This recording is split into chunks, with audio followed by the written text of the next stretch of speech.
Hello, everybody. My name is Aaron Knoll, and welcome back to the latest edition of the Movie Battleground. It is a Monday night, so that means we're going to be doing an exhibition match because that's what the schedule is now. I'm going to be honest with you. I honestly can't remember if this one or the other one we just recorded is going up first. So this may be the first time you're hearing that, but that's the normal thing now. If it's a Monday night match and we have exhibitions, that's when they're going to air.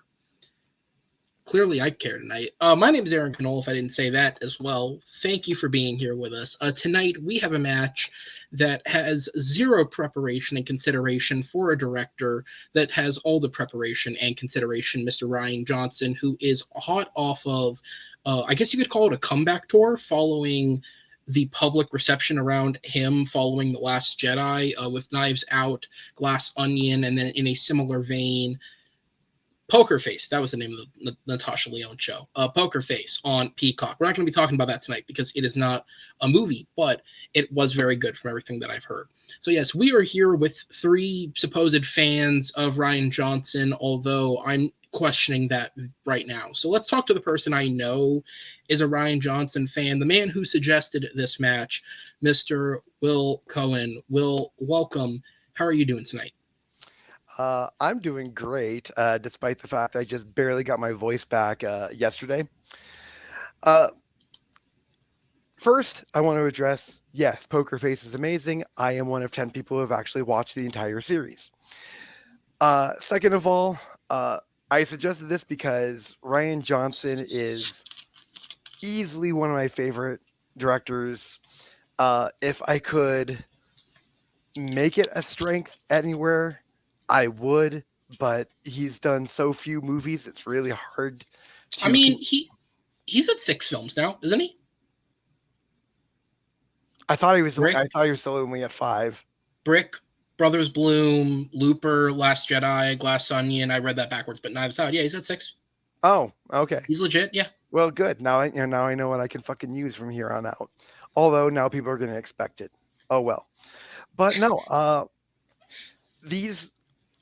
what I was expecting is a good match. What I was not expecting were these questions, because these questions are just batshit crazy. And all the films you listed, it doesn't really seem like we're going to be talking about a lot of them. So yeah, we're going to be spending the whole match discussing the underrated classic that is Brothers Bloom. If you haven't heard of this film, you're like everybody else. But wait till you hear tonight. Fact about Brothers Bloom. Mark Ruffalo's in it, I think, if I remember reading the Wikipedia. And Adrian Brody. And Adrian, what a duo. So with Rachel Weisz as the love interest. To which one? Well, you have to watch the movie to figure that out. Fair enough. So yes, we are here to celebrate Rian Johnson, who is currently in the midst of sopping up all that Netflix money while he slowly makes that third film. Seriously, $400 million for 2 movies, and that's before you've shot anything. Netflix, no wonder you're going out of business. They can't even afford postage anymore. They've just canceled the DVD subscription, which if you didn't realize that the DVD subscription still existed, until September it does. Yeah, I thought they got rid of that 5 years ago, but no, it still exists. It's sad. Under a different website domain. You can't just Google Netflix and find it, but it's there. Jesus Christ. Speaking of Jesus Christ, we're going to go ahead and put you in the back. And wait, that is so much worse than I thought it was. Okay, we're going to put you in the back and bring forward the Jesus Christ of Movie Battleground. Chris Diaz is, of course, here, because why wouldn't he be? All right, so let's get to the bottom of this. His only son. Do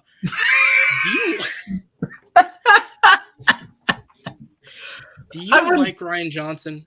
Yeah, I love Rian Johnson. Also my film. I am a lover of Poker Face. I'm one of many few people who watch it, but we have 20% of that show's viewership here. That's awesome. But I love a lot of his movies. I haven't seen his first two, but I love every one of his other things. I am a biggest fan of Last Jedi. I love Last Jedi. So do love Rian Johnson. I think he does a lot of amazing movies. And I look forward to see what he does with Night Vale 3 and Poker Face Season 2 with his cast. He did probably put together. The answer to that is more for Natasha Lyonne and Daniel Craig to choose scenery. And I'll be the saying, I love Poker Face. If that was you, there'd be a different answer for one question. But still, I love his stuff. All right, so we're going to put you in the back, and we are going to bring in our third opponent tonight, John Maher, who is here at the suggestion of Will Cohen. And again, I will question, do you even like Rian Johnson? I'm here because Will asked me to be here. I don't dislike Rian Johnson. Every movie of his that I've seen, I've liked. And thank goodness you've only asked questions about the movies I've seen, because if you asked me to do a deep dive on Brick or Brothers Bloom or whatever the hell else, I just would have to totally make stuff up. But I actually semi-prepared answers to the questions. I do appreciate you likening Chris to Jesus Christ, because I would also love to nail Chris to something, at any point in time. But yeah, I'm here to have a good time. Whew. All right. Well, let's just offend all religions. This show is blowing up. Let's go ahead and get the other two in here before this goes further off the rails, or should I say off the flight path. It could be lucky to have a whole sermon compare E.T. to Jesus Christ. What about E.T.? I agree with everything Chris just said. E.T. I went to a church for Easter when they compared E.T. to Jesus Christ. So I hear read this thing before. All right, let's get into this, guys. All right, so this is a Movie Battleground exhibition. We have 3 questions. I do have a blind round question if we absolutely need it, but we do have 3 questions. Who's typing the private chat? Stop that. A Movie Battleground match, Richie. That is what you signed up for.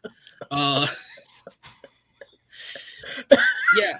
Okay, so I'm just going to be completely honest. This match is being recorded at the tail end of what is my school finals and a whole lot of high school drama at work. And not literal high school drama, because I am a substitute. I mean high school drama at my other job. So I'm tired as fuck. So I didn't actually set this up properly. There's no banners tonight. I have the bootleg timer like we've done for all the exhibitions this year. So let's just have some fun and hope. I'm going to switch up one of these questions just to make one of you argue Brothers Bloom, just for the shits of it. But anyways, we'll ask the first question. So Star Wars is off the back of a huge celebration where they announced a ton of new upcoming projects, and it got a lot of people excited. And then people got less excited when Kathleen Kennedy followed up that event by making some offhand statement where she was like, yeah, we've announced films for other people. Rian Johnson had his trilogy, Taika's got a film, and we're not actively developing them because they're busy with other projects, but those things still exist. They could still go through at any point. And the entire internet cried and whined the way that they did when, the movies came out. It's no secret that The Last Jedi was controversial. Certainly, starting with J.J. Abrams is the list of people who don't like it. And while I like the movie, I'm not going to deny that it didn't lead to all the issues with that trilogy, because if the movie didn't veer off the apparent path that was set so far, we wouldn't have had someone feel the need to course correct it so badly in the next one. I don't know, but Mark Hamill gave a great performance, despite apparently hating the script and openly objecting to it to the director on set multiple times. And we kept Oscar Isaac alive so that he could be kind of useless in the movie. Okay, so the trilogy can't go worse. That's what I'm getting at. If the trilogy exists, it can't get any worse. And so the first question for these gentlemen is to pitch your concept for Rian Johnson's Star Wars trilogy. And we have 3 very different answers. We have, I'm gonna say we have One that is unique but not without the realm of possibility. The other, which is definitely appealing sort of to what the fans I think would want. And we have John's answer. So we're going to go ahead and get into this. The common sense answer. With that said, I'm going to go ahead and bring in the timer. So the way the exhibitions work now this season is I'll bring that in. The way the exhibitions work this season is it's going to be 1 minute openings and closings, and then you guys have just 6 minutes of open debate. So most of this will just be absolute chaos. But that's how we want it here, because Will, you were at the Halloween match last year. It went well, right? Yeah. Well, yeah.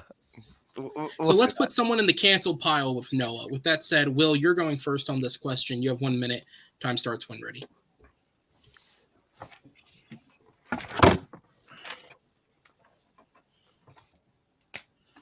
So if the prequel, if the Star Wars prequels have taught us anything, and if Rise of Skywalker taught us anything, it's that pandering to the fans too much is an absolute shit show. And so what I'm pitching is something wholly original. What I am pitching is essentially, for lack of a better term, Ocean's 11, the Ocean's 11 trilogy in the Star Wars universe. I want to see what happens when force-sensitive people try and crack safes. I want to see them working with a big rogue of these big rogues gallery of characters, screwing with the First Order, robbing them, showing the consequences of that, and having it spin off from that. Where Rian Johnson's Brothers Bloom was a great heist film, and it shows he has the absolute chops of doing something just completely batshit crazy like this. Oh, look, you can see my face. You're good. That was me. That's time. All right. John, you're up next. Time starts when you begin speaking.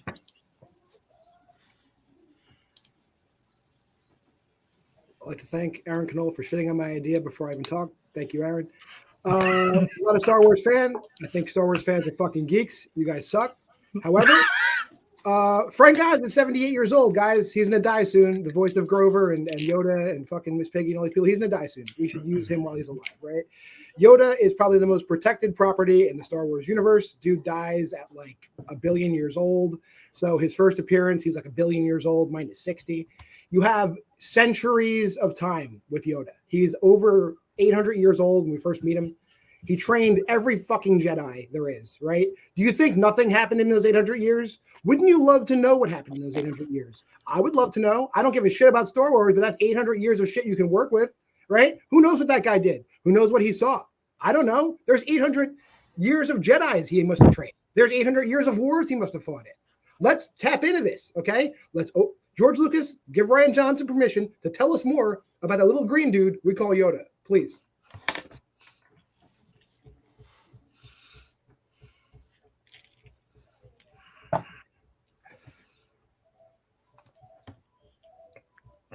I was fucking muted that whole time. Chris, go ahead. All right. So Rian Johnson is one of the best directors we have today. He made great movies with full intensity, funness, but also good story with good character, good twist added to it. I want him to go back and do something that we have yet to see done with character complex like Darth Raven, Darth Malak, like Kara, Bastila, all of these characters. I want him to do a Night of the Old Republic movie. There's something that fans been wanting a while, but I think something that unique to what he does. It tells complex story with social commentary, Jedi and Sith on Coruscant, brought in the role with complex characters like Darth Raven, Malak, Kara, especially you go into the other game. And he should use it in a way to invent it, making something unique. He should go like before the event, Night of the Old Republic, also tell the event in Night of the Old Republic. With different roles, different characters. And his humor well with whether the robot assassin and other characters, that he could use his style of humor, technique, and his storytelling. And you did a great cast where I go more into my 6-minute debate of what cast he could use over some and time.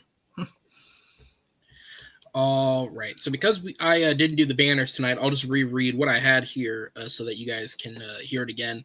So Will's pitch is for, and this is a paraphrase statement, obviously, basically an Ocean's trilogy in quotes in the Star Wars universe.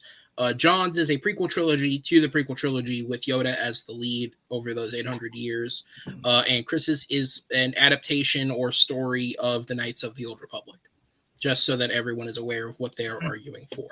With that said, you guys have 6 minutes on the clock to just go absolutely nuts. The timer starts when the first person begins speaking.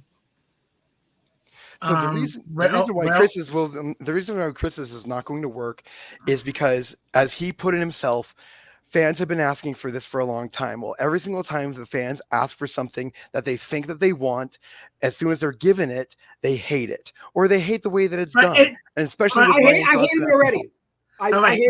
Okay, John, let's destroy yours for a moment. You want Rian Johnson, after what he did to Luke, to do what he did to Luke to Yoda? No. Nobody wants to. Nobody's done anything to Yoda. Yoda dies in the second movie. He's a fucking ghost. There's nothing to do to Yoda. You can do whatever you want to Yoda. Yeah. You can have Yoda as a kid. Nobody doesn't want him to touch another character. Do whatever you want with him. There's nothing. It's the most protected property. You don't know anything about the guy. You can do whatever the hell you want. You can make Yoda the lead singer of Def Leppard. It doesn't fucking matter. Yeah. But, well, I think that a heist movie is fun, but that would be more like something like Soderbergh, other directors could do better. Rian Johnson is good at world building, like character and twist. He loved twists in his movie. Right? He let a Looper, Glass Onion, Knife Out, like pulling the rug out of character. Yeah, what great way of utilizing those twists and then doing something completely unique with a heist film, because heist films are usually full of twists. And you said it yourself, you didn't see The Brothers Bloom. Had you actually seen The Brothers Bloom, you would actually know that he is great at heist films. Just because he hasn't done a lot of them doesn't mean he's also great action. He's great at humor. He's great at social commentary. When you play any other add all those to a heist film, and you have a perfect film. Yeah, I want to say in my concept, we can do whatever we want. We can have heist. We can have a heist as one of them. We can have Old Republic shit in mind. We can do whatever we want. We got 800 years, people. Pick and choose the great 800 years. Pick 3 big events in Yoda's life. Let's see them. You can make up whatever you want. Hey, right there, it doesn't have to be a great adaptation thing to do it within the universe of the Old Republic stuff and create new stories, because he got plenty of characters he could use to make it his own, like his unique twist. Like a heist movie, like we've seen it done before. They sort of did it with Rogue One. Like Rogue One is a good movie, not well loved by a lot of people until the Darth Vader shit had to start that connection. But you see, the problem with Rogue One is that we already knew exactly what was going to happen to them. It's the same type of hype. Let me finish. Yeah. If you do something completely original, where we don't actually see anything tied to any previous story, then we're going to get a more unique story. We're going to get people more engaged in that than something that we already know where that's going to happen from point A, point B to point C. Can I just get like a real ethical question? No, Chris, here's the real ethical question. Mm-hmm. Why would Jedi steal anything? Aren't they not allowed to steal shit? Isn't that unethical, bro? I never said anything about Jedi doing. I just said Force sensitive people. Oh, so the Sith. So it's a movie about the Sith, and they're the heroes. That's bullshit. I'd rather see Yoda. Okay. Also, who can say that Rian Johnson can't do his own unique take on our Hobbit? We have video game. We have any detractor of The Last Jedi would say that. But he's also good at world building. If he wants to have Yoda come and do a shitty Foghorn Leghorn impression for 3 hours, go right ahead. I'm down with that. Let's do it. Imagine you just killed your own film right there. No, I didn't. People are still going to go see it. You think a Star Wars movie is going to make $1 billion goddamn dollars? It could be Yoda taking a shit. Any Star Wars story did not make $1 billion.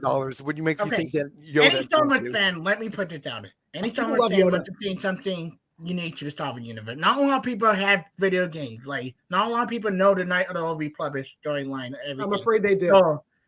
So stuff like Dr. Mallet, Dr. Revan, Nihilus, they're all different unique to bring to the big screen, but also you should create the universe story, the story at the event before Night of the Republic. I think all the people that are in that universe play that already game. have watched those video games. They've already read those books. So if you give them something completely new, like in my pitch, then they're not going. Then they're not going to know anything. Nobody will go see and that's thrilling.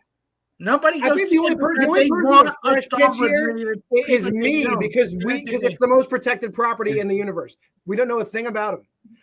We literally have. John, I don't knock you out with judgment on Taylor. What you saying is that if Solo: A Star Wars Story taught us anything here, John, it's that once you demystify the character, it's horrible. And so so actually revealing the doors of even in 3 movies, we're not going to demystify everything. All we need are just snapshots of a life. I want like the ESPN 30 for 30 of Yoda is what I'm pitching. And that shit is compelling. That sounds like it's going to be self-parody very quickly. I don't think so, man. You're not going to diss Yoda. Yoda's a serious character. You character like AK-47 in Rian Johnson's hand. One of the most funniest characters in Star Wars video game as such. And his style of humor is deafening. You had they're showing the bad way of the Jedi and also some of the racist work at stuff that complex. Yet all of Rian Johnson's funniest characters are completely original characters, and so therefore giving him free reign of doing a brand new Star Wars trilogy with brand new characters not tied to the not tied to the. You need to tie back somehow. Who better than the man himself, the originator, the head of the coaching tree, Yoda? That dude is he is the Tom Landry of the Star Wars universe. Let's talk about that dude. Yeah. One only to you, Solo. Yeah, except that again, you're going to be demystifying all of his mythos, which is going to be lousy. You're not demystifying anything. We're just scratching the surface. And time. Okay, so after that, I just need clarification on one thing. Chris, did you just compare a character in that game to an AK-47 in his hands? Did I hear that right? No, a robot character name in the Republic. AK-47. That's what the character name is. Look it up. It must be a droid of some sort. No. You guys have 1 minute left on the round. Will, you're going up first. Time starts when you begin speaking.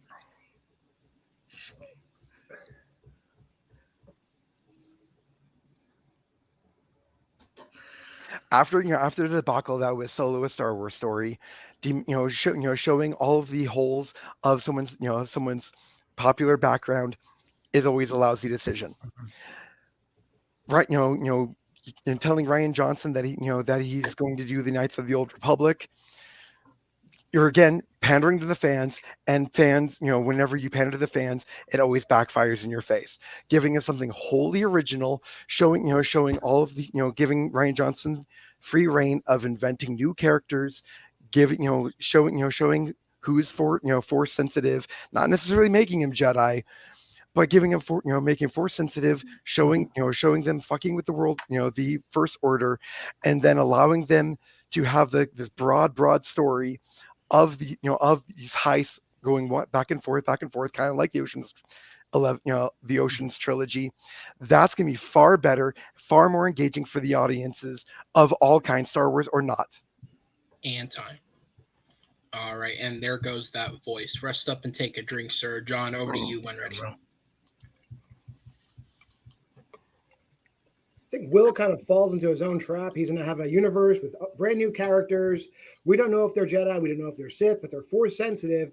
But he's talking about something falling into self-parody. Fans of Star Wars, the nerds, you guys, would rip that shit apart. As far as Knights of the Old Republic, that Will was right about that at least. All that canon already exists. There's a bunch of video games. There's a bunch of books. There's too much there, and you have too much fans of that to make a movie of that. Again, backlash totally. Where is there no? Where is there no existing data? What's a blank slate in the Star Wars universe? What's the most protected property? Hey, guess what, kids? It's Yoda. And you have over 800 years of history. You literally can make up anything you want. He could be in a war. He can do heists. He can fight people in the Old Republic. You could have him as a kid. You could have him as an adolescent. You could have him as an adult. He could train a whole crew of Jedi that live and die 1,000 lifetimes in the 800 years between now and when we first see him. You have so much material here, and you're not going to hurt anything because you're really just scratching the surface. You're not going to cover all 800 years. You're going to capture 3 pinpoint stories in his life. It's beautiful. Do it. And time. All right, and over to you, Chris. 1 minute on the clock. I think both John and Will fell into the same trap. Fan wants something original, something that's connected to Star Wars. Will is pitching something that's a television show rather than a movie. Rian Johnson, we want to give Rian Johnson a trilogy, Night of the Republic, he should do his own story before the event Night of the Republic, then maybe take an adaptation in the second one, continue on. Make his own unique character. And create character that maybe wasn't featured in the game that we mentioned. His world building, his writing, his villain, his character, main character, get Danny Craig, get Anthony Armor, Reverend Bastard, get people that work well with him and make something unique and changing. He should take the twist and make it unique. And the world building and the color band or Dan Serene and make it something you haven't seen yet in Star Wars. Don't just pitching something like Solo and Will just pitching something that would better than TV show. I'm pitching something that would make money, that would bring Star Wars back together, and he should do something new with the Night of the Old Republic that had yet to be done. And time. Mm-hmm. All right. Guys, thanks so much. I'm going to go ahead and sit you in the back, and we are going to bring our judges in. Tonight, we do have two judges with us, Zach and Richie. Thank you guys for being here for whatever the fuck this has become. So in exhibition fashion, if these two are split, I will only choose between the two that they have picked for the winner as a tiebreaker. With that said, Zach, I go to you. Who gets your vote, and what was the main selling point? To me, I think Will won this throughout just because I felt like he was better able to explain his movie and bring more interest to that, but also was able to really give great counters for the other two movies. So that's why I chose Will. Okay. Richie, down to you. I actually went the other way. I went with Diaz. I think he had I just think he, even though it is something that is more known to Star Wars fans, it's a popular story. I think he had more of a kind of idea of where maybe where the trilogy wants to go, and it sort of mapped. It had a bit of a more mapped out where the trilogy wants to go, and and they mentioned social commentary. So it was tough. I had Will at some point, but I think Diaz just clinched it for me. All right. Well, for what it's worth, if we're talking about just the pitch alone, I actually kind of got an idea of what John was going for, despite the shit talking. So I may have actually leaned there.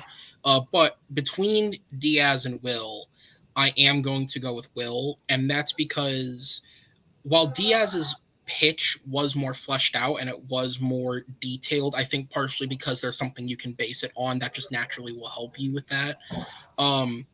Will and John kind of like in the double team on Chris, so to speak, I think made the best point that anyone had against one of these ideas, which is Knights of the Old Republic is something that Star Wars fans have wanted for years. It is like the thing that they want, and putting the guy who split the audience in charge of that might not be the best way to reunify the audience, so to speak.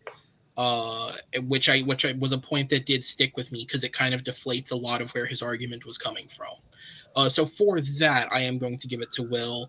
But all around, they made the most of that. Judges, thank you for making the most of what you could out of that. Let's strap in for another round as I go ahead and sit you guys in the back and bring the competitors. You guys aren't judging, you're competing. Bring you guys back in. It's late. So with that said, we're going to jump into question number 2 here. Hold on. Is John stuck? No, he's good. Oh, okay. He was. I can't see him. You were just trying to I make can it see pretty. Aaron. I can see him. I just can't see his mouth move. It's freaky. Yeah, he's become an NPC. He's an NPC if you put in a copy of the 2003 disc of Knights of the Old Republic, how they kind of just move in that way. It's an old game. What are you going to do? So we're going to go ahead and jump into it. So for the second question, this is the speed round. As a reminder, the second round in these is always speed round. So we guys are going to have 1 minute, then 90 seconds, and then 45 seconds. There is no open discussion this time around. This question is also a replay question. It's not often I get to take a question that somebody wrote and turn it around against them. But those of you who will remember, for my match versus Chad Webb, which Will wrote and hosted, he threw in a question connected to Rian Johnson, which was who should be the killer of the next Benoit Blanc mystery, as they are now being referred to. And we had a weird debate. I think both of us, I mean, let's be honest, like Pearson behind the battleground, I guess. Both of us had a really hard time coming up with an answer that made 100% sense. And Jenna Ortega versus Haley Joel Osment is not the most natural of matchups, but, we made it work.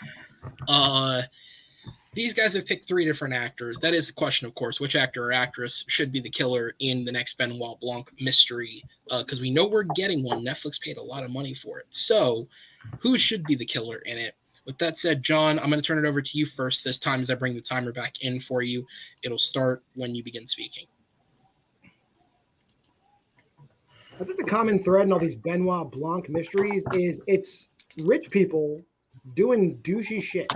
So I figured, like, what's the best way to have like a rich family doing some sort of like Kabbalistic, ridiculous cover-up type murders. So, I mean, I'm going to spoil the movie right now. Jacob Tremblay is your killer in the next movie because he is the protected, potentially, maybe he's on the spectrum, killer in this family because it's an evil family. They're a conglomerate family doing evil shit, and he kills people. But the family is so rich that they have patsies that take the fall. So there's a bunch of evidence put in place where it looks like, this, like the handyman is the killer or the chauffeur is the killer. But really, it's these people are being paid off to take the fall for the son, who is a pathological sociopath. And that's basically it. That's my whole pitch. And Jacob Tremblay, sweet little Jacob Tremblay, the kid from Luca, the voice of Flounder, the little kid from Good Boys. He is a cold-blooded motherfucker, and he's the killer in this movie. And time.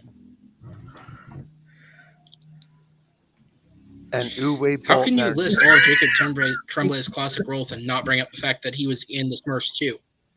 Oh yeah, and in the Smurfs too. That's a flame. God, seriously, you guys want to talk about growth in an actor? Go watch The Smurfs 2 and wonder how that kid was in a Best Picture nominee. All right, we're going to jump over to you, Diaz. You have 1 minute on the clock when ready. So usually the best killer is someone you don't expect and someone you should sympathize with, whether you see kind of associate in the usual suspect. You see a couple of killers that you don't expect to be the killer to the last minute. I've seen one of the best actors working today who've been pulling out amazing after amazing performance from a few. And she is great at pulling the dime a dozen when you don't have her be like the victim throughout the movie, and then at the last minute make her the killer. And you just see her play that good small anti-hero role very, very, very Puss in Boots 2 or Black Widow, that she can play that dual diversity really well. I think that's what you want. You want actors to pull that on front of your head. Out in your acting, Little Women, you look at Puss in Boots 2, whether you look at Black Widow, and you look at any of her work, she can do it. And I think that what Mike Johnson can do well. Take a character actor you should see usually like the Chris Evans and First Night Out and do it the same with Front of You. And don't make her the bad guy at first. Make her like somebody you sympathize with. That Daniel Craig slowly love and believe in the innocent. The timer is just a suggestion. Will, I'm going to go over to you. You have 1 minute on the clock when ready.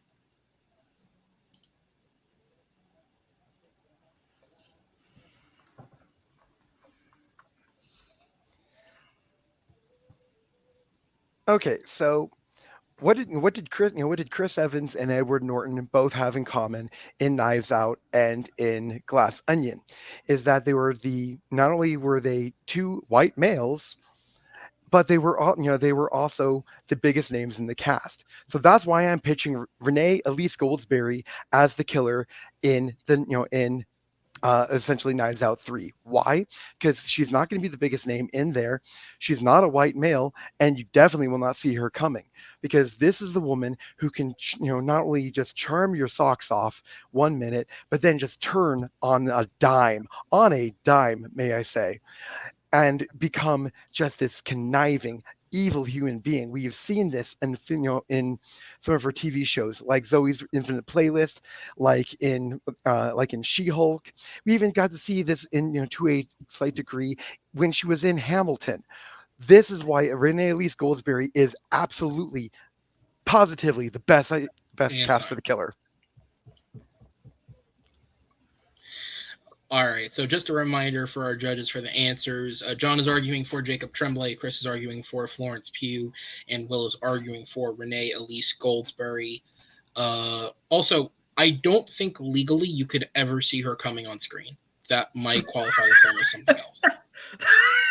Only in my dream. Maybe. Oh yeah. Maybe even an Ube Bowl. Oh, With that said, you guys have 90 seconds on the next round. John, you're back up first. Time starts when you begin speaking.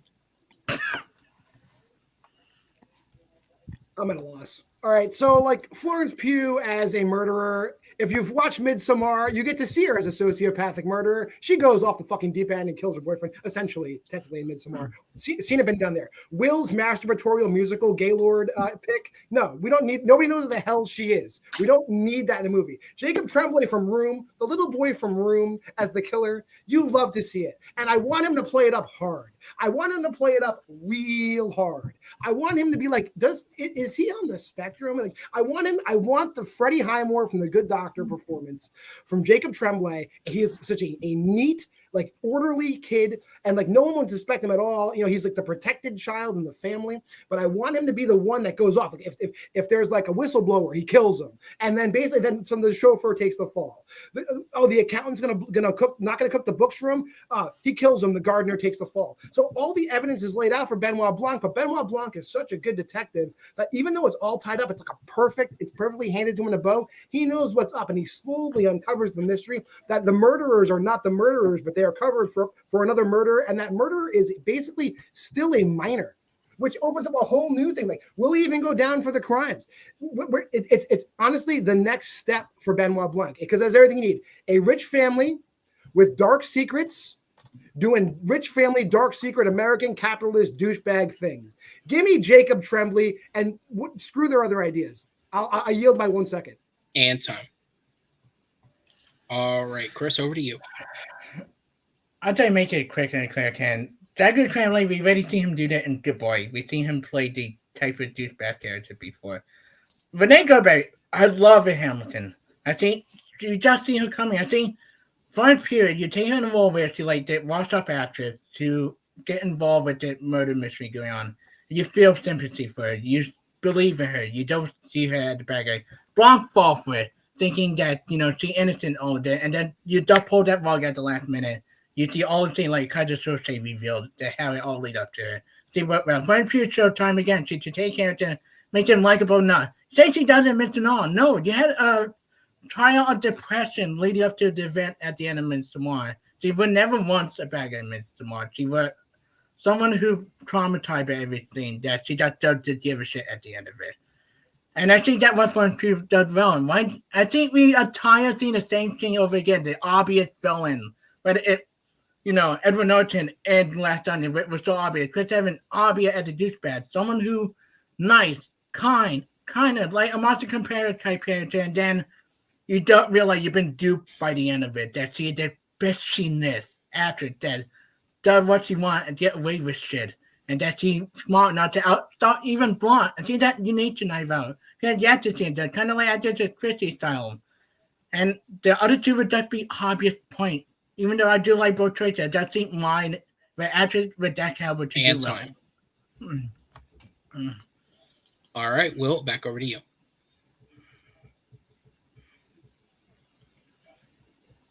You're muted. Muted. I muted you, April. All right, so I will agree with Chris that we don't want to see the same shit over and over again. And we've seen Florence Pugh murder people on screen. We have seen her be in murder type mystery things before. And so I'm sorry, we would absolutely see that coming. Jacob Tremblay, so basically he wants to mix his character from Good Boys with his character from The Predator. Sorry, I would absolutely see that coming 100%. And it just falls right into self-parody very, very quickly. Whereas Renee Elise Goldsberry, she has never played a killer. Oh, people don't know exactly who she is. Well, that's my point. That's the pitch. Is that with Chris Evans, he was the biggest name in the cast, and he was the killer. In Glass Onion, Edward Norton was the biggest name in the cast, and he was the killer. So Renee Elise Goldsberry, sweet 1 minute, conniving the next minute. You would not see that coming because we have not seen her be we have not seen her just flip that last switch into murderer. And that's why this is such a brilliant choice.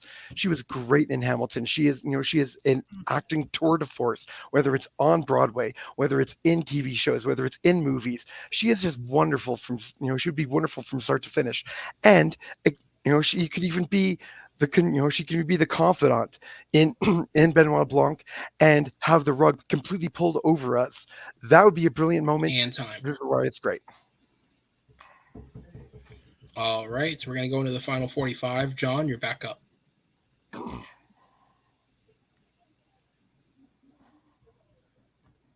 Let's go. Will said two things. Will said we had seen stuff in her TV appearances that shows that she could be a bad guy. But she's never been a bad guy. Which is it? Also, you're also pitching her just being the evil Janelle Monáe. So we've seen Janelle Monáe because she was the confidant in Glass Onion. So basically, you're pitching a character we've seen before, just evil. No, haven't seen it. Have we seen a kid that maybe he's autistic but protected by his family, kill a bunch of people? We have not seen that. Jacob Tremblay is not the character from The Predator, and he is not his character from Good Boys. In Good Boys, he was just a little kid doing douchebag shit. My kid does that. He's 13. Big deal. Florence Pugh, she kills people in Black Widow. She killed people in Midsommar. Boring. Have seen it. Jacob Tremblay as a sociopathic serial killer. No, you haven't seen it. Pretend all you want. He was a technological genius in Predators, and he was just a douchebag preteen in Good Boys. This is a brand new character, kids. Let's go. And time. All right, Chris, so back over to you. John, you just pitched me the same character the neo-Nazi boy for Knife Out and Jacob Tremblay. Like, we've seen this shit before. And it just combining both him and Chris Evans. Renee Gobe, who I love. I love her in Hamilton. You said it already, though, that she's done this type of shit, like shitty shit before. I'm pitching, Florence Pugh may have killed people before. At least have her not be like the obvious thing. Great temperature character. You've seen it done before with Person Number 2, with Mr. Maher, that you pull out the rug the last minute. We need an actor that to pull that through a giant well. Florence Pugh does it better than both of your team. And with the writing of Rian Johnson and with the idea that you don't know she's the killer till the very end of the movie, there's no obvious clue. And her acting, especially in a all right, and Will, final 45. Chris is absolutely right that we have seen the rich autistic kid in Knives Out. So basically making him the killer with Jacob Tremblay would be a rehash. We have seen Florence Pugh kill people. We have seen her in murder mysteries. We have seen her in these kind of things before. That is also a rehash. Yes, we have seen her, I never said we haven't seen her be the bad guy. I have said that we have never seen Renee Elise Goldsberry be a killer.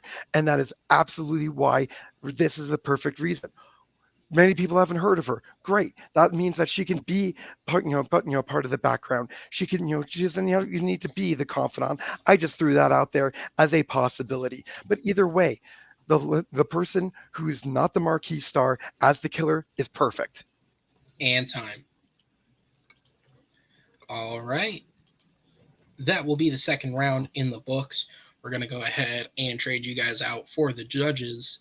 And Richie, you're going to be up first this time around. Who gets your vote, and what was the main selling point? Yeah, good arguments all around. I think ultimately, I'll just say it. Ultimately, I'm actually going to go with John here. I think, I didn't really get the argument that it's sort of like it's going to be like his character in Good Boys. I actually did it. Didn't actually. I was understood that it wasn't what John was pitching. It definitely made it more interesting. I think Will and John did a good job at taking Chris down. Where he was saying we don't want to see stuff we've seen before, but then kind of suggesting Florence Pugh, who has been in these type of movies where she murdered people, kind of defeats his argument. And I like what Will's going for with a relatively unknown actor, but I don't know. I just felt like at the end of the day, I just think that John's pitch just meant a bit more interesting. So I'm going with John. All right, Zach, down to you. And actually, Will sold me from the very beginning about being someone who isn't the biggest name in the cast, being the killer, and someone who isn't a white male, so it's someone that you don't expect. And that sold me, and I feel like the other two just didn't do enough, in my opinion, to be able to overtake him. So that's why I went with Will. All right. So with that, it's going to turn over to me. And so when taking John and Will into account, my point is going to go to John for this, because what this round sort of came down to, and this is for all three of them, is it sort of came down to essentially them defending their picks and how close they were to things we've seen before, either in the actor's career or in the films themselves. And specifically between John and Will, there was the argument made kind of all around that Tremblay's character that John's pitching is sort of an amalgamation of characters that he may have played before. And in Will's case, there was an argument made where his pitch that he gave for where the character fits into the film is an amalgamation of different elements we've seen of protagonists in the Knives Out films before. It's just now this time the twist is they're the killer.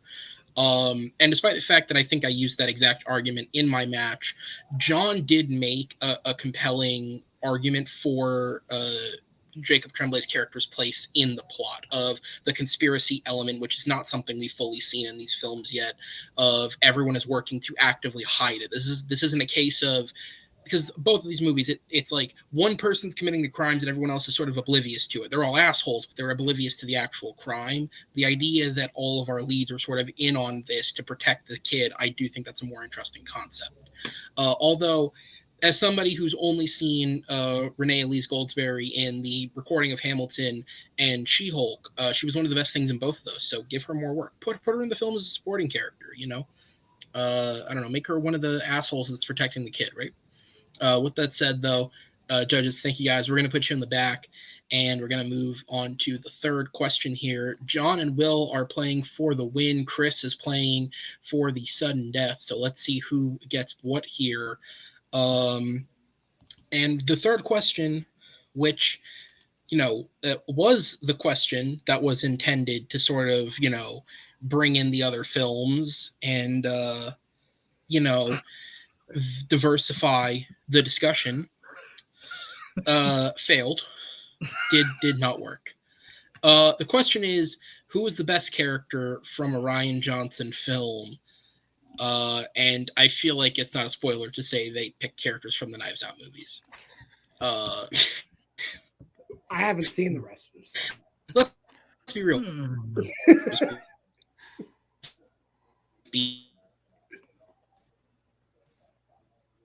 Is Aaron frozen?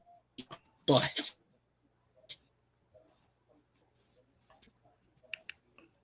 Aaron, can you hear me?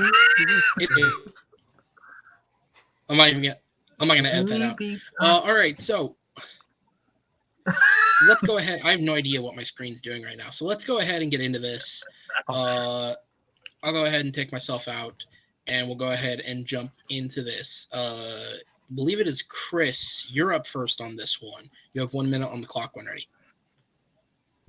Listen, when you talk about the best character in Rian Johnson film, then we can't count TV. The second best character is Macho Cabrera from Knives Out. And she's one of the most well-written, well-defined, well-acted character in the film. She is the protagonist, someone who's struggling, you know, trying to support her family. She gets involved with the murder mystery going on. But she, in her heart, she is a good person, and she is wonderfully played by Ana de Armas. She's a character that you sympathize with. She is funny at point. She is well-written. You cheer for her at the end when she outsmarts Chris Evans at the end. And she is Rian Johnson done better. You see him time and time again. He writes well-written female characters that are better than the male character himself, even better than Daniel Craig himself in the movie. And I think what she does, like, you know, a character that you think would get annoying, but she charms you with her smile, with her conversation with Chris Evans, whether with Catherine Langford or Daniel Craig herself. You just love her, and it's just one of those characters that stay with me more than any character. All right, Will, over to you when ready.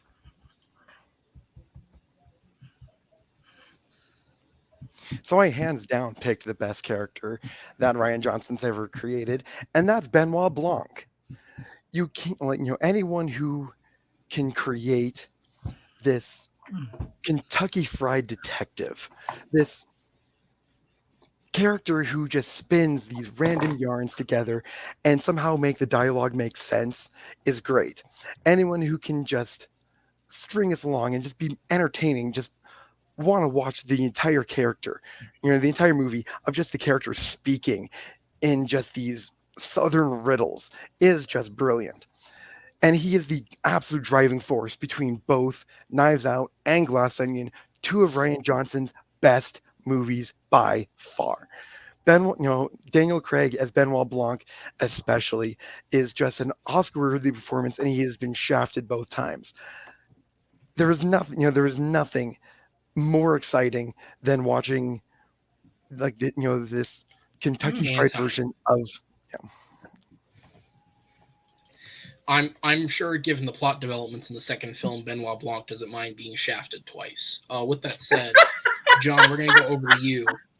By Hugh Grant. You have one, dude. That sounds like a hell of a time. There's just jokes aplenty. That Kentucky Fried accent, it's great. John, we're gonna go to you. You have 1 minute when ready. I think sometimes the best characters we see in film are characters that have a little dash of realism to them, little dash of political commentary to them, but could still give a great comedic performance and give a decent action performance and a good dramatic performance. So I'm picking Ed Norton as Miles Braun in Glass Onion. This guy is clearly a parody character of guys that we see in public, like Elon Musk. He's a guy who lucked his way into his fortune. He is a billionaire moron and plays it up to every second. Literally, when they go back into the montage of cuts of him misspeaking and just how confidently Ed Norton delivers every time he has no idea what he's talking about is great. And the fact that he has a character that has built up and has all these leeches that glom onto him, knowing that maybe this guy's a moron, but he's my meal ticket, and he gets to have this huge empire where he's an idiot leading a bunch of idiots to more idiocy through a 2-hour movie. Ed Norton gives a fantastic performance because he plays it straight, and he really doesn't even know he's an idiot until he's called out as an idiot, which is the best idiot performance you can give. All right, so it is a battle of the Knives Out Glass Onion characters. It is Ana de Armas as Marta Cabrera versus Daniel Craig as Benoit Blanc versus Edward Norton as Miles Braun. With that said, we're going to jump into the 6-minute open discussion. Time starts when the first person speaks. I say, boy, how is a Benoit Blanc not foghorn leghorn? I say, boy, how is Benoit Blanc not just a foghorn leghorn? How is it, boy? Guys, The best thing about Miles Braun is when Daniel Craig just keeps on calling him an idiot to his face over and foiling all of his plans. That's the point. That's why Benoit Blanc is Miles Braun. I said, boy, you tell me how I'm not foghorn leghorn, boy. He's been around since the 1920s, boy. You tell me this is an original character, boy. You tell me. I say, boy. You see, is a Benoit Blanc an original character? I think not. I don't think he's an original character. All right. Chris, go ahead. Chris, talk about how much you love Ana de Armas. Listen. You're just in love with Ana de Armas. The character is okay at point with good. She's hot. She takes you off in Knock Knock. You should check that. You'll love that movie. Like he does unmask the character that you're in. Well, your character work when it's surrounded by other characters. Your character, that's the reason why Rian Johnson it's more dosage. And when you put him on his own, he tends to get a little Brady at times. And he's not even the best. Chris, you yourself said that your character was the second best thing about Knives Out. Benoit Blanc is the first. I did not say that. I would say Chris Evans is probably better than both of them in Knives Out. I will say that Daniel Craig worked well because he had Ana de Armas to work off it. Ana de Armas is the central character that you remember from Knives Out. But Daniel Craig. Daniel Craig, you remember in the other movie a little bit more. Ana de Armas shakes and vomits for like 2 hours. But you also had that moment when she had like the Benoit Blanc is an insult to the American South. Meanwhile, my character's meant to be that moment. Okay, but my character pulled it off better. Like the Mark- the you- moment when Puking she in an urn, pulled the yes. plug She on- puked in an urn, great. Yes, she No, did. but when she Mark- pulled off the twist at the end, that she fully twist everyone, she's saying, you know, that, Mark Cabrera was better in Poker Face as it was played by Natasha Lyonne. that So moment, Chris and you is know, saying we need to and bank then on you take- the last and then- 5 minutes of the movie, and which God is forbid better than the if Poker performance Face plays Edward like Norton Natasha gives throughout the Lyonne entire too. time of Glass No, Onion. yeah, like Whatever Chris It's said, just I don't like- agree with. just he just plays a stereotype. Right? Martin Cabrera is just a character that is She's likable. She victimized also the had a moment entire of movie. darkness, like She's that a sap the entire movie. Hercule Which Poirot played a asshole- stereotype, and he's still one of the greatest detectives of all time. He does.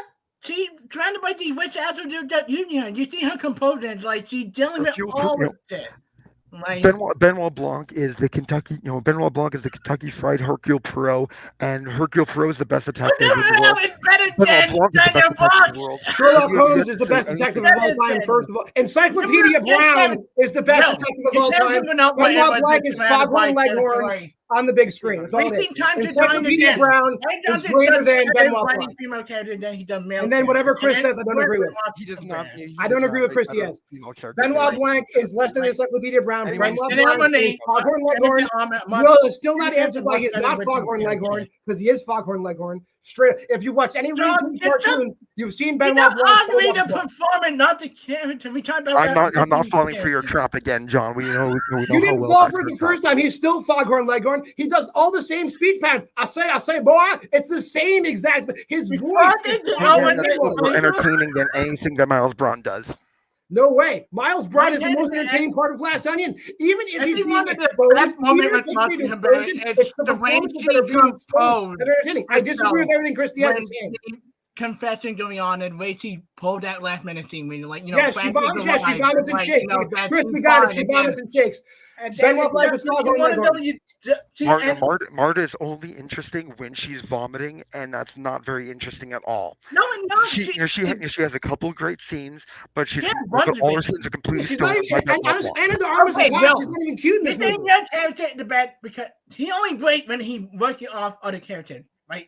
Well, that's kind of the point of him being a detective. He is the driving Chris force. Diaz, I agree with the one thing he He's the said. driving force of the movie. Benoit Blanc is nothing without the villains, and Miles Braun is the better of the two villains we've seen He's so far. nothing without the Edward female Norton character kills it. too. You said nothing about Edward Norton's performance. The dude hits it out of the park as a douchebag Elon Musk He character. had better out of the written park. characters. And yet Daniel Craig was nominated at the Golden Globes. Edward Norton didn't get a single thing for Edward Braun. He's still Foghorn What Leghorn. The Golden Globes. He didn't get an Oscar. Golden Globes is total fan service. Oscars are true. Even playing field. I think they homage performance than Daniel Craig for a nomination because of how I well. disagree with everything Chris Diaz is saying. Diaz, you have yet to say any reason as to why Benoit Blanc is a lesser character than Ana de Armas. Well, he did say that Benoit Blanc relies on the other characters. Benoit Blanc is a sounding board, and he's a Foghorn Leghorn derivative soundboard in both movies. Which makes him far more entertaining than anything that Edward Norton does in Glass Onion. It's a 100-year-old character. I say, boy. We've heard that. I've heard that my entire life. And we all heard Rich Foghorn Leghorn Leghorn. before. It doesn't He even matter. looks like Foghorn Leghorn. Example character moment. Example why the character work. Like they just argue like who gave a better Foghorn Leghorn and better like villain performance. I talk about the character this out. I said, boy, you both got more sense than you both got more guts than brains going into this argument because I said, boy,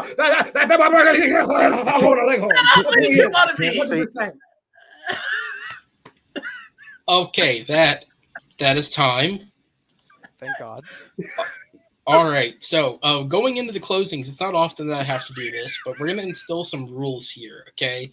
Phrases that we don't need to hear because we think we said it as much as we can say include Kentucky Fried Blank, Foghorn Leghorn, followed by an impression. Only interesting when vomiting, and that was said multiple times.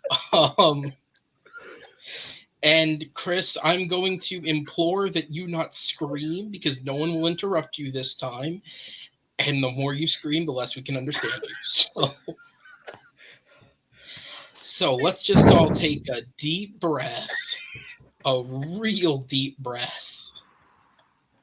Did you wait for $10 make it? And you stop baning into the mic. What is that? Are you paying for that? You don't like my AMSR? I'll subscribe to your YouTube. Okay. Chris, you're up first. You have 1 minute left. Time starts when you begin speaking. My two opponents have been arguing like their performance rather than the character. Daniel Rob worked when he's trying to bite characters like Martin Cabrera, like characters, you know what I mean? But make not really Cabrera a great character. She's a character that you sympathize. She's also a character that you like from the very beginning. She also one you remember more. You remember more when she pulled out the rug on Chris Evans. You remember the moment when she comes to Chris Evans and talking about, all the moments with Christopher Plummer. Like, she's a likable character, and it worked on her own without everybody involved around her because she just had to pull her energy and stuff to her character that made her likable from the beginning end. Every other character that annoying every agent of the John meet a lot of other billionaire. And thing about it that irritating character itself that worked well when he's surrounded by other people. When he's on his own, it does get a little irritating. Minor character that relevant and well-rounded that you remember read the development he read it when she tells Brandon is a liar, then the last minute reveal. And you have a close for that. That's great. All right, Will, back over to you.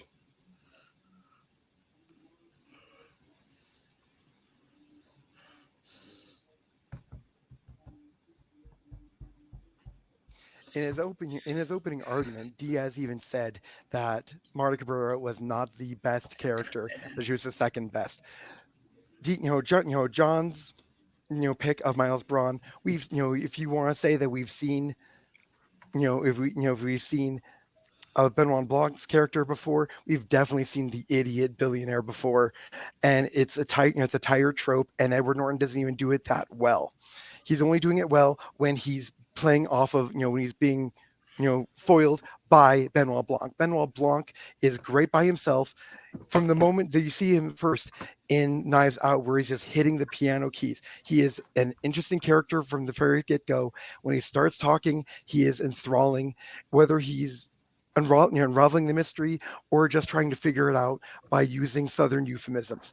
He is a dynamic character. He's a fun character. He is just fun from start to finish, and you cannot tell me that he is not the reason why you will see Knives Out 3. And time. All right, and then John, down to you. I'll say, boy, I'm as angry as a polecat that I am not allowed to say who I may or may not be derivative of as a character in this movie. I know you may not have heard this voice before, but it definitely reminds you of something you've seen for at least 100 years. Let me talk a little bit about my opponent, Christian. He's chosen a character that is not interesting at all. All the lady does is a vomit and shake throughout the entire movie, and it is a gimmicky character altogether. Now you talk about my boy Miles Braun. This man, it's a topical character. It's a character taken from today's headlines. It's not derivative of nothing. It's a direct, dare I say, I am as angry as a polecat, a direct assassination of Elon Musk. Whereas Benoit Blanc, bless his heart, Southern gentleman, is derivative of not only the character who John Maher is not allowed to say, but several other Southern detectives dating all the back to the day of William Faulkner. Seriously, dude, Ed Norton kills it. Miles Braun's a great character. Will and Diaz said nothing specifically about Miles Braun, just the fact that he's foiled. He's the villain. He's supposed to be foiled. All right. Well, that happened. All right, we're going to put you guys in the back and bring the judges in. Zach, you're up first, so the timer will start for you. There's no timer. Fuck. Who got your vote? I will say I almost muted that debate scene because it was getting to my head at but I went with I'm glad Will you did. again. That's the exact opposite of your job. I didn't though. That's the thing. No, you're good. I'm just firing at everybody tonight. Will gets your point. Why? Yeah. I just felt like he was able to better talk about his character, about why he's kind of like the glue for both of these movies, and like he's the one that like all the other characters kind of like interact with, whereas the other two characters, like they have good scenes, but you've seen their characters before. So for that, I went with Will. Okay, Richie, down to you. You want me to judge this fucking match? Oh, okay. I'll try. Yeah. Hey, I'm gonna be at the very honest. least, I can send you a copy. Maybe if you like compile sentences, there's some material in this you can get. Like, I'm going to be honest. I couldn't hear like the majority of things Chris was saying because he was screaming through his headset, and I feel bad because I'm pretty sure you're going to have some explaining to do when you wake up your parents. Cool. But I did hear like he was like, oh yeah, Benoit Blanc is better when he's riffing on he's when he's riffing on other characters, but someone made the point of like but like that's what a detective does, and that's a good point. And he didn't have really a kind of argument for that. So in that regard, I eliminate Christy. It came down to Will and John for me. And yeah, I think just I feel like Will, kind of a pitch is a bit more, and a bit argument is a bit more substantive than John's. That would just sort of boil down to he sounds like Foghorn and Leghorn. So I'll go with Will. All right. Oh my God, it's over. Judges, thank you guys so much. I'm gonna go ahead and put you in the back. I'm not gonna bother making any edits because I'm not cutting out anything that's happened so far. So we're just gonna go ahead and say your winner of this exhibition by a score of 2-0 to 1 is Will Cohen. Congratulations, Will. I think you're the first person to set up a match that you won. I think. Really? I don't fucking know, dude. It's late. So you won tonight. You won 2 of those 3 points. How do you feel about the match? If anyone doesn't know any of Rian Johnson's filmography, this is not going to help them at all to make that decision. Honestly, it might make them watch Brothers Bloom just because it didn't get brought up in this shit show. Well, I mean, technically I brought it up, but... Yeah, but that wasn't the worst part of this. I mean, you've got a point there. I knew going into this that John was going to do everything he could to, through all the chaos and bullshit that he brought with the questions itself. Pardon me. And so I'm not surprised that of how chaotic this got, especially with the new exhibition format. But this is the first match I've won in a long time. That's true. And so ironically, I feel like this is the one that I deserved the most. Because I really, because I think I actually I prepared the least, but I fought the hardest. And so, unfortunately, this doesn't officially curb your 3-game loss streak. I know, but still, it does something for the soul. Oh yeah, it shows that that I can just watch John and Diaz just circle the drain and just wait to throw in my barbs, and those barbs actually count for shit, and that makes me a genius, or not. I don't know. It's late for me too, but this was a great time. All right. Well, congratulations, sir. I'm going to go ahead and put you in the back. I'm going to bring Diaz in first. Chris, you put in a real hard-fought effort in those first 2 questions. And do you want to give your pitch for the 3rd question since so much of it got lost from the streaming? Do you, to go off of what Richie said, do you need an explanation for anyone in your house? Like, I can get on the call with somebody if I need to just explain why this happened. No. And what happened when Will and John go yelling at each other, never allowing me to speak that much? Well, the answer to that question is you just try and scream louder, which is not helping anyone. No, man. Overall, did you at least have fun? Yeah, like I say, it did. John is a hard fought player in real life, respect a lot, and I really have fun playing against Bill in matches. It, like, and same with John. Like, I think that's a question I would love to use again against one of them in the future, because especially on my own term rather than a freeway feeding match, like between the three of us. Because they are great choices. Like, as I said, they were my second choice.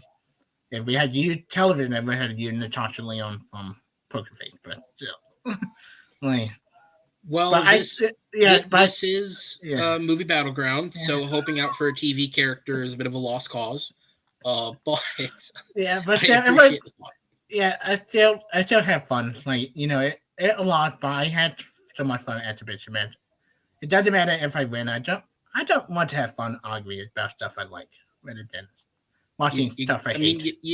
You could have just gone with what's his name? Is it Joe from Looper? Because then you could have got the last time Joseph Gordon-Levitt led a film, and the last time Bruce Willis could remember he was in a movie. Like, that's a double. No, Chris, thanks for being here tonight, sir. Until the next time, take care of yourself.